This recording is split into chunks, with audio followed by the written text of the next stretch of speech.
Hello दोस्तों, आज हम पढ़ेंगे पारिस्थितिकी तथा पारिस्थितिकी तंत्र के बारे में। तो सबसे पहले हम क्या करते हैं, पारिस्थितिकी को समझेंगे और फिर पारिस्थितिकी तंत्र के बारे में समझेंगे। दोनों शब्द अलग अलग हैं और दोनों का मतलब अर्थ अलग अलग होता है। तो सबसे पहले हम क्या करते हैं, पारिस्थितिकी को समझ लेते हैं। पारिस्थितिकी क्या होती है? तो जैसे कोई जीव है, ये कोई जीव है, उस जीव का, जो जीव होते हैं वो किस परिवेश में रहते हैं, किन परिस्थितियों में रहते हैं, अपना भोजन कैसे प्राप्त करते हैं, उन सब का अध्ययन ही, उन सब परिस्थितियों का अध्ययन ही क्या कहलाता है, पारिस्थितिकी कहलाता है। क्या कहलाता है? पारिस्थितिकी कहलाता है। जैसे कोई जीव है, फिर समझते हैं, जीव का उसके आसपास के वातावरण के साथ संबंधों के अध्ययन को ही क्या हम पारिस्थितिकी कहते हैं। पारिस्थितिकी क्या है? पारिस्थितिकी एक विज्ञान है। क्या है?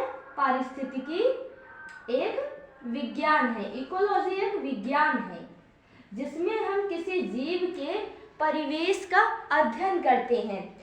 इकोलॉजी दो शब्दों से मिलकर के बना हुआ है, एक है ओइकस और दूसरा है लोगोस। ओइकस और लोगोस दो शब्दों से मिलकर के बना है, ओइकस और लोगोस। ओइकस और लोगोस। ओइकस का मतलब होता है परिवेश, लोगोस का मतलब होता है अध्ययन करना। अध्ययन करना ये किस भाषा का शब्द है? तो ये यूनानी भाषा का शब्द है। यूनानी भाषा का शब्द है। तो इसका क्या मतलब होता है? परिवेश का अध्ययन। तो हमने क्या समझा, पारिस्थितिकी क्या है? किसी भी जीव का उसके पर्यावरण के साथ, वातावरण के साथ, जो उसका पर्यावरण होता है, पर्यावरण के साथ जो संबंध होते हैं, पर्यावरण के साथ जो संबंध होते हैं, पर्यावरण में रहकर वो कैसे अपना भोजन प्राप्त करता है, उन सब का अध्ययन, जीव का पर्यावरण के साथ अंतर संबंधों का अध्ययन ही क्या पारिस्थितिकी होती है। तो ये हमें समझ में आ गया कि आखिर पारिस्थितिकी होती क्या है। पारिस्थितिकी शब्द का सबसे पहले प्रयोग किसने किया था? तो 1965 में किया था।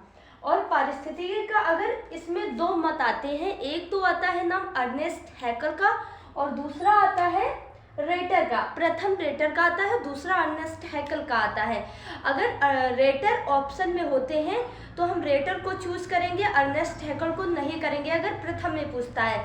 और अगर दोनों लोग होंगे ऑप्शन में तो भी हम रेटर को ही चूज करेंगे, और जब ऑप्शन में रेटर नहीं होगा तब हम अर्नेस्ट हैकल को चूज करेंगे। तो दूसरे की बात करें, प्रथम प्रयोग और दूसरा की अगर हम बात करें तो किसने दिया था? दूसरा दिया था अर्नेस्ट हैकल ने।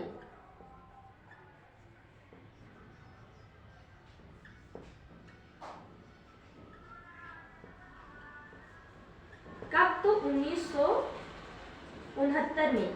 इन्होंने इनके बाद 4 साल के बाद ये दिया था। कब? 4 साल के बाद। तो हमने अभी पारिस्थितिकी के बारे में क्या समझा? इकोलॉजी क्या है? इकोलॉजी एक विज्ञान है जिसमें हम किसी जीव के परिवेश का अध्ययन करते हैं। और पारिस्थितिकी जो है दो शब्दों से मिलकर के बना हुआ है, ओइकस और लोगोस। ओइकस का मतलब होता है परिवेश और लोगोस का मतलब होता है अध्ययन करना। पारिस्थितिकी शब्द का प्रथम प्रयोग रेटर ने 1965 में किया था, जबकि दूसरा कौन है? अर्नेस्ट हैकल है। इसमें दो मत आते हैं, एक तो रेटर और दूसरा अर्नेस्ट हैकल। तो अभी हमने पारिस्थितिकी, इकोलॉजी के बारे में देखा है।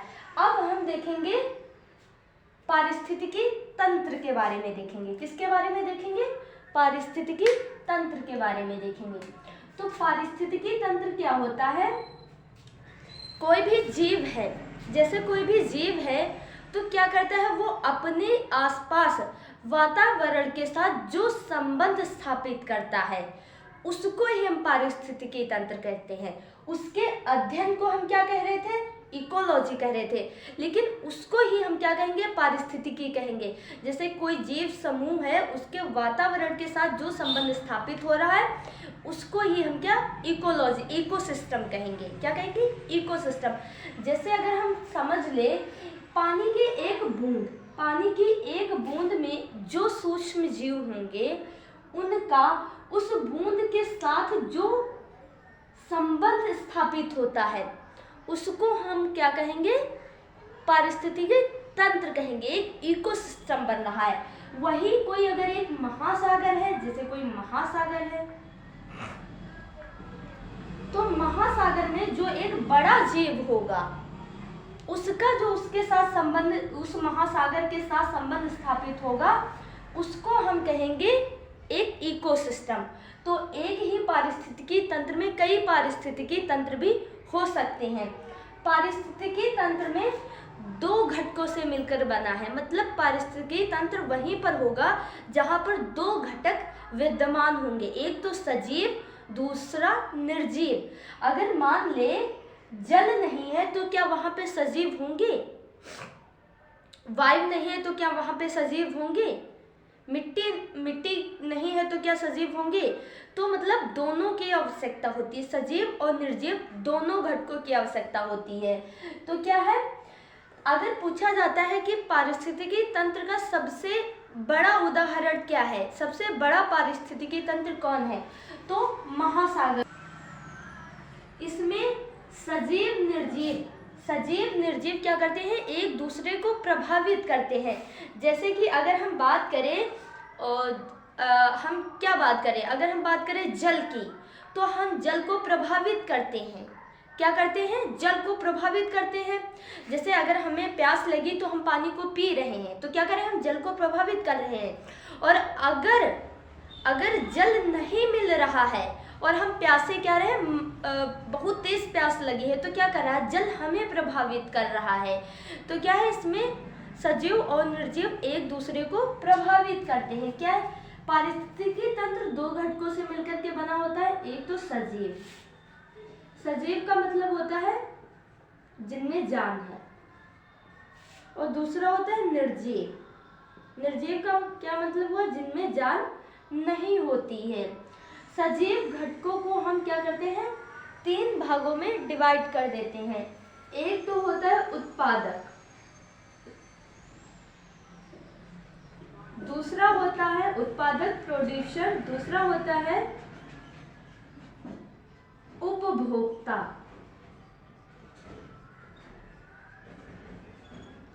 तीसरा होता है अपघटक।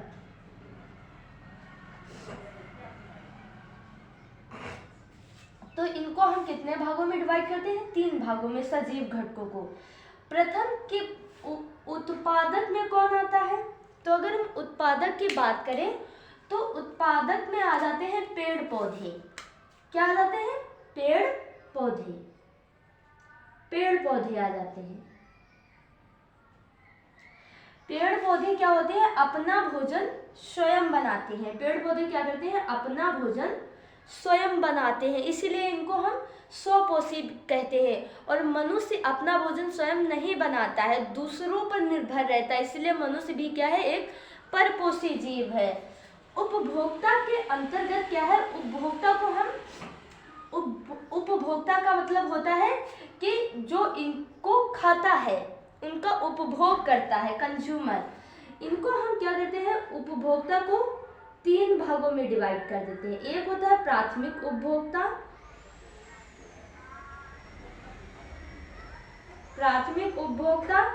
द्वितीयक उपभोक्ता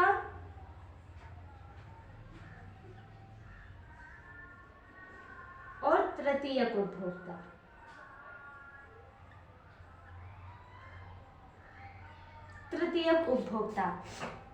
जो प्राथमिक उपभोक्ता होते हैं वो शाकाहारी होते हैं। क्या होते हैं, शाकाहारी होते हैं। जैसे अगर हम बात करें भेड़, अगर हम बात कर लेते हैं बकरी, भेड़ भी आ जाती है, गाय, खरगोश, खरगोश क्या आ जाते हैं? खरगोश। तो ये क्या होते हैं? ये प्राथमिक उपभोक्ता होते हैं। क्या होते हैं? शाकाहारी, गाय भी घास ही खाएगी, बकरी भी घास ही खाएगी। तो ये होते हैं प्राथमिक उपभोक्ता होते हैं, जो किस पर डिपेंड होते हैं?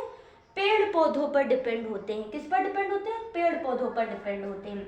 और द्वितीयक उपभोक्ता किस पर डिपेंड होते हैं? तो द्वितीयक उपभोक्ता के अंतर्गत आता है जैसे मेढक, ये मांसाहारी होते हैं। सबसे पहले हम यही देख लेते हैं, ये मांसाहारी होते हैं,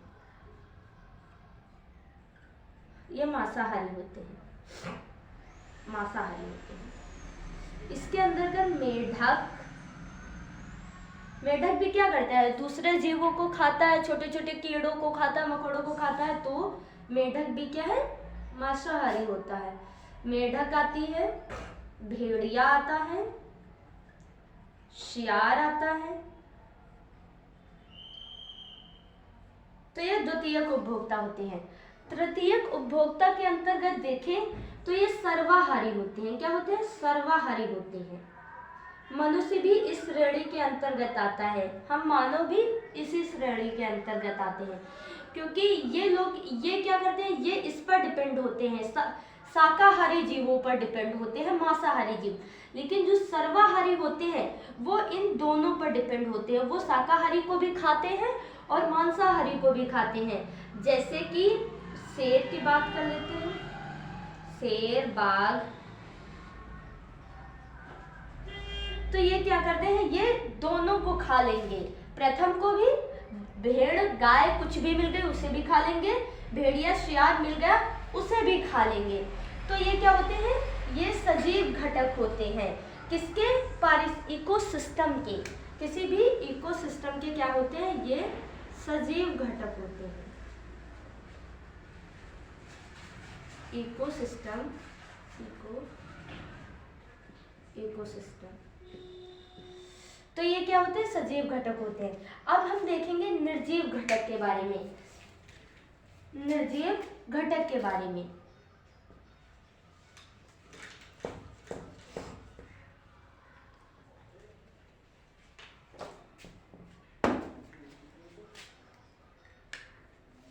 यहाँ पे सजीव घटक था। अब हम निर्जीव घटक के बारे में देखेंगे तो इनको हम दो भागों में डिवाइड करते हैं। एक होता है कार्बनिक और दूसरा अकार्बनिक।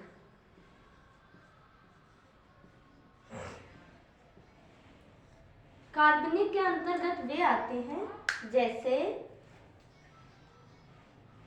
प्रोटीन, वसा, विटामिन।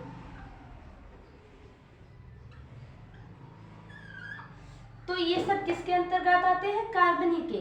और अगर हम अकार्बनिक के अंतर्गत देखें तो इनके अंतर्गत जैसे जल, वायु, तो ये आ जाते हैं। तो ये किसके अंतर्गत आते हैं? अकार्बनिक के अंतर्गत आते हैं। मृदा, तो ये अकार्बनिक के अंतर्गत आते हैं। तो ये दोनों घटक मिलकर के किसका निर्माण करते हैं? पारिस्थितिकी तंत्र का निर्माण करते हैं।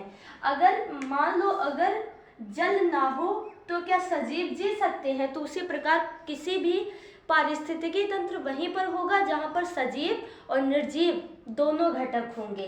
अब अगर हम इसको पिरामिड के रूप में थोड़ा सा देख लेते हैं। किसके रूप में? पिरामिड के रूप में देखते हैं। कौन होते हैं? उत्पादक। और इसके अंतर्गत क्या आते हैं? द्वितीय के अंतर्गत पेड़ के बाद, उत्पादक के बाद आते हैं उपभोक्ता। जैसे कि बकरी रख लेते हैं, गाय रख ले, उपभोक्ता। उपभोक्ता आते हैं। उपभोक्ता के फिर आगे क्या आते हैं? मांसाहारी जीव आते हैं जैसे कि मेढक, इसके हम यहाँ पे शेर भी रख लेते हैं, क्योंकि इसमें दो, अगर एक हम और देखेंगे तो इसमें क्या होगा, ये होंगे, ये उपभोक्ता है, ये प्राथमिक उपभोक्ता होंगे और ये द्वितीयक होंगे, और इसी प्रकार तृतीयक आ जाएंगे उपभोक्ता, जैसे कि शेर तृतीयक उपभोक्ता होता है। फिर अपघटक आते हैं, अपघटक आते हैं।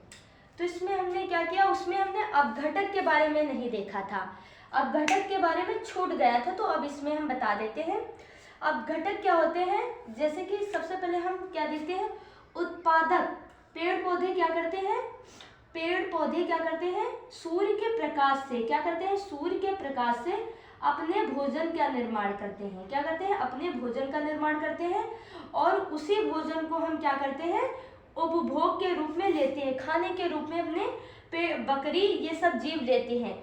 उनसे ऊर्जा कौन प्राप्त करता है, तो ये द्वितीय श्रेणी के द्वितीय उपभोक्ता जो होते हैं वो इनसे ऊर्जा प्राप्त करते हैं। किससे, प्रथम उपभोक्ता से द्वितीय, और द्वितीय से तृतीय प्राप्त करते हैं।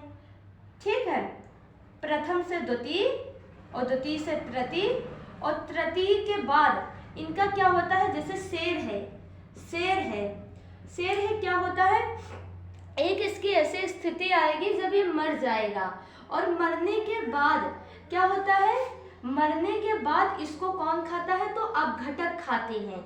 कोई भी जीव जब वो मरता है तो क्या होता है, उसकी जो बॉडी होती है उसको छोटे छोटे जो जीव बैक्टीरिया होते हैं, कवक होते हैं, उसको खाकर करके क्या किस में मिला देते हैं, मिट्टी में मिला देते हैं। कौन, कवक और बैक्टीरिया,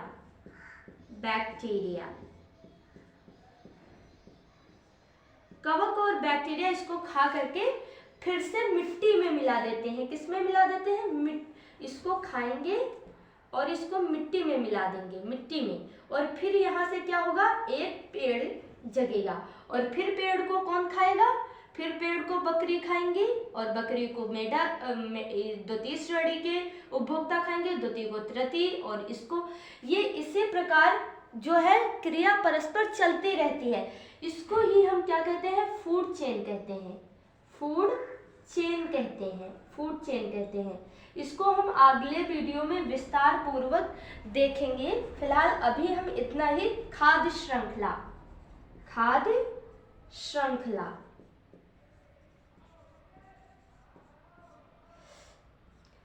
श्रृंखला, तो इसको क्या है, ये पिरामिड अगर ऐसे ही बनता रहेगा, इनकी संख्या सबसे ज्यादा होती है, उसके बाद जो है उपभोक्ता की संख्या कम, और उसके बाद अपघटक की संख्या और कम होती है। तो ये खाद्य श्रृंखला ऐसे ही चलती रहती है, और ये हमारा जो पारिस्थितिकी तंत्र होता है, इकोसिस्टम होता है, अगर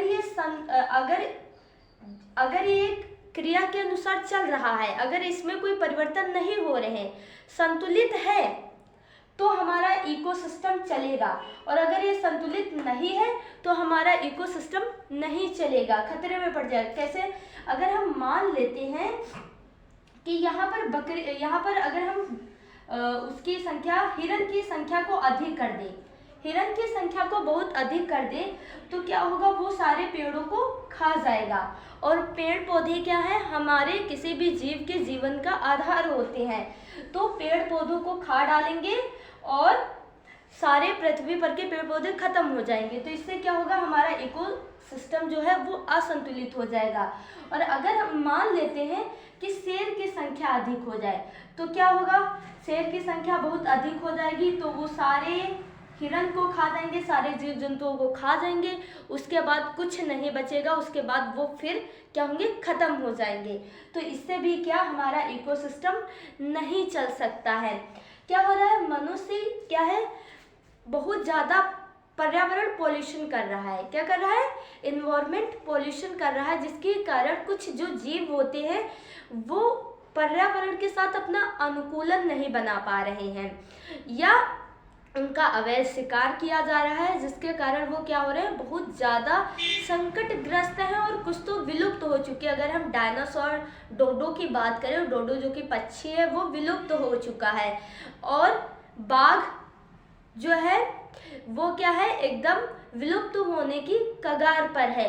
तो क्या हो रहा है, ये इन जीवों का विलुप्त हो रहे हैं, तो हम देख रहे हैं कि एक दूसरे पर हर जीव निर्भर है। अगर ये निर्भरता हर जीवों पर है, अगर इसमें से किसी एक को हटा दिया जाए तो क्या है, हमारा पारिस्थितिकी तंत्र असंतुलित हो जाएगा और पृथ्वी संकट में पड़ जाएगी। इसीलिए सरकार ने क्या किया है, वन्य जीवों को संरक्षण के लिए, वनों की कटाई हो रही है जिससे वन्य जीवों को क्या हुआ है, बहुत ज़्यादा नुकसान हुआ है। तो वन्य जीवों के संरक्षण के लिए क्या हुआ है, अगर हम वैश्विक स्तर पर बात करें तो सर्वप्रथम जो प्रयास किया गया था, कब किया गया था, तो 1972 में किया गया था। 1972 में स्टॉकहोम सम्मेलन, कौन सा सम्मेलन, स्टॉकहोम सम्मेलन कब किया गया था, तो 1972 में किया गया था। कब किया गया था, ये कहां पर है, तो ये स्वीडन स्टॉकहोम में है। कब किया गया था, 1972 में, 5 जून 1972 में। उसके अगले वर्ष 5 जून 1973 से क्या है, 5 जून को विश्व पर्यावरण संरक्षण दिवस मनाया जाता है। तो क्या है, ये विश्व के स्तर पर सबसे प्रथम प्रयास था, इसलिए हमने बता दिया। इसके अतिरिक्त भारत के स्तर पर भी बहुत सारे प्रयास किए गए हैं। तो बस इतना सा।